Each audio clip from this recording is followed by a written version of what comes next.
देखिए यहाँ पर स्टूडेंट 2001 में 3 क्वेश्चन फ्रेम किए गए थे कैपेसिटर टॉपिक से। यहाँ देखो ए और बी के बीच में इक्विवेलेंट कैपेसिटेंस निकालना है, तो ए और बी के बीच में इक्विवेलेंट कैपेसिटेंस निकालना है, तो जब भी हम जानते हैं बैटरी या सेल कनेक्ट कर दीजिए, ठीक है ना। तो अगर मान लो ये V वोल्ट है, छोटे वाले को 0 और बड़े वालों को +V, तो ये V आ जाएगा आपके पास, या सिंपली बोलिए ये 0 तो ये 0 आ जाएगा, क्योंकि यहां से आता कुछ भी अवेलेबल नहीं है, ये भी यहां से आता कुछ भी नहीं है, तो ये 0 तो ये भी 0।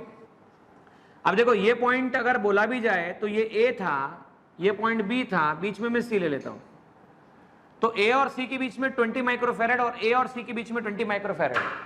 तो दोनों देखो कौन से कॉम्बिनेशन में दिख रहे हैं, तो 20 माइक्रोफैरड पैरेलल कॉम्बिनेशन में, और जब भी पैरेलल कॉम्बिनेशन में होता है तो डायरेक्ट ऐड होते हैं, तो 20 + 20 कितना हो जाएगा, 20 + 20 आपके पास 40 हो जाएगा, 20 + 20 40 माइक्रोफैरड। वापस देखिए C और B के बीच में 20 कितना है, तो 40 माइक्रोफैरड है। वापस चेक कीजिएगा, दिस इज 40 माइक्रोफैरड। अब 40 माइक्रोफैरड किस में दिख रहे हैं आपको, तो ये दोनों सीरीज कॉम्बिनेशन में है। मान लो ये C1 है, ये C2, जब भी सीरीज कॉम्बिनेशन में होता है तो C1 C2 upon C1 + C2, और अगर दोनों इक्वल हो तो जस्ट हाफ। भाई 40 तो हाफ आंसर 20 है, आप चेक भी कर लीजिए, 40 × 40 40 + 40, तो 40 × 40 / 80, तो ये आता है आपके पास में 40 / 2, दैट इज 20 माइक्रोफैरड आंसर होता है। तो ऐसा कोई खतरनाक क्वेश्चन नहीं था, बड़ा ही सिंपल क्वेश्चन था जो 2001 की एग्जाम में आया हुआ था। एक और इसी तरह का क्वेश्चन आपके सामने बोला गया है कि भाई आपको एक 6 माइक्रोफैरड का कैपेसिटर गिवन है, आपने उसे 18 वोल्ट बैटरी से चार्ज कर दिया, चार्ज करने के बाद बैटरी हटा दी और फिर आपने एक मटेरियल इंट्रोड्यूस किया जिसका डाइलेक्ट्रिक कांस्टेंट 2.1 है, तो अब नया चार्ज कितना होगा, तो नया चार्ज होता है C डाइलेक्ट्रिक फिलअप करने के बाद मल्टीप्लाई बाय पोटेंशियल डिफरेंस, ये होता है K × C in air V, तो K C कितना होगा, अगर आप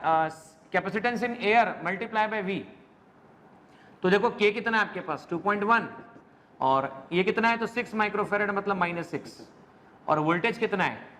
तो माइक्रोकूलम में आंसर निकाल लेंगे, 6 माइक्रोफैरड, ठीक है ना, और पोटेंशियल डिफरेंस कितना है, तो 18 है, तो आप कह सकते हैं 12.6 × 18 माइक्रोकूलम इसका आंसर होता है, ठीक है ना। तो चार्ज को निकाला जा सकता है 12.6 × 18, आप इसे सॉल्व कर सकते हैं, 12.618,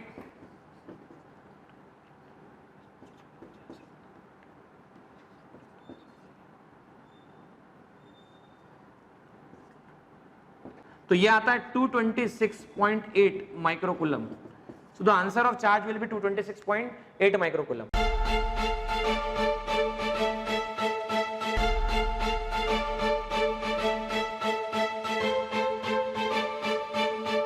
पुरोहित अकॅडमी, मेन ब्रांच प्रभात चौक, MJ कॉलेज रोड, लोकमान्य हॉस्पिटलच्या बाजूला, जळगाव, आणि पांडे क्लासेस जवळ, बंधन बँके शेजारी, ट्रॅफिक गार्डनच्या समोर, जळगाव।